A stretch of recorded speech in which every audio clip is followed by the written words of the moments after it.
Hey, welcome to Giraffe Academy. My name is Mike. In this tutorial, I want to talk to you about data types in Ruby. A data type is essentially a type of data that we can represent and use inside of our Ruby programs. And by default, Ruby is going to support a bunch of different data types. So these are basically just types of information that we can use in our programs. And I want to talk to you guys about the different types of data that we can use, and we're going to look at how we can store those different types of data inside of variables. So down here, I'm actually going to create a couple different variables, and we're going to store some different types of information inside of those variables.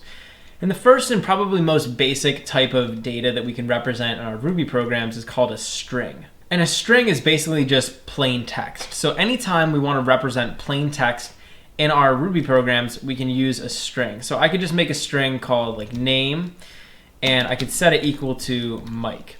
So this is a good example of a string. It's basically a variable, and we're storing a string value inside of it. So the string is just like any plain text, right? You could also make another one, occupation, and we could set it equal to like programmer.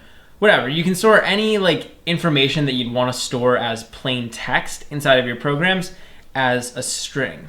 We could also store numbers. So for example, I could store a whole number. Like if I wanted to specify someone's age, I could say age is like 75, right? So someone might be 75 years old. We can represent numbers like this inside of our Ruby programs. And you'll notice that with a number, I didn't need to use these quotation marks. I just had to type out the number that I wanted to type out. You can also use decimal numbers. So this right here, 75, is what would be referred to as an integer. And an integer is basically just a counting number, like 2, 3, 4, 5, 6, 7. Basically a number, like a whole number. A decimal number is different because a decimal has decimal points after it. And a lot of times, especially in Ruby, we'll refer to these numbers as floating point numbers. Basically just means that they're decimal numbers. So if I wanted to specify a floating point number, I could say like GPA, and we could set it equal to like 3.2. Or you can set it equal to 3.2854, whatever. Like you can set it equal to, whatever decimal point you want to represent inside of Ruby. So using integers and using floats, you can represent different types of numbers. You can also make these negative. So I can make this like a negative 75 or a negative 3.2, and Ruby is going to be just fine with that. In addition to storing numbers, we can also store something called a Boolean. And a Boolean is basically a true-false data type.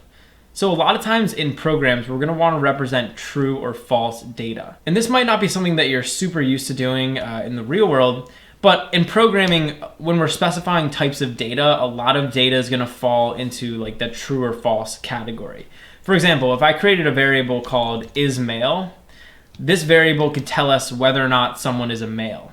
In which case, it's going to be like a true or false value, right? They're either a male or they're not. It only has two possible values. So I could set this equal to true because I'm a guy. You could also create one, it could be like is tall. And this Boolean variable would tell us whether or not someone's tall, right? So if you're not tall, then it would be false. So a lot of information in our programs can be represented with one of two values, either true or false. We can also store one more type of information, which is called nil. And the nil data type basically means that it doesn't have a value. So for example, if I created a variable called like flaws and I set it equal to nil, basically what this means is this flaws variable doesn't have a value. So we can go out of our way to say that something is nil, like to say that it has no value. So these are the basic data types in Ruby. And there's actually like a couple other like more obscure data types that we could use, but for the most part, these are the data types that you're going to be using as a beginner to the Ruby programming language. So we can store and represent information in either text form with a string, number form with an integer, which is a whole number, or a floating point number, which is like a decimal number. Or we can use true or false values, and we can also use nil, which would mean no value. So these are sort of the basics. And as we go forward in this Ruby course, we're going to be looking at all sorts of ways that we can work with this type of data. Hey, thanks for watching. If you enjoyed the video, please leave a like and subscribe to Giraffe Academy to be the first to know when we release new content. Also, we're always looking to improve, so if you have any constructive criticism or questions or anything, leave a comment below. Finally, if you're enjoying Draft Academy and you want to help us grow, head over to draftacademy.com/contribute and invest in our future.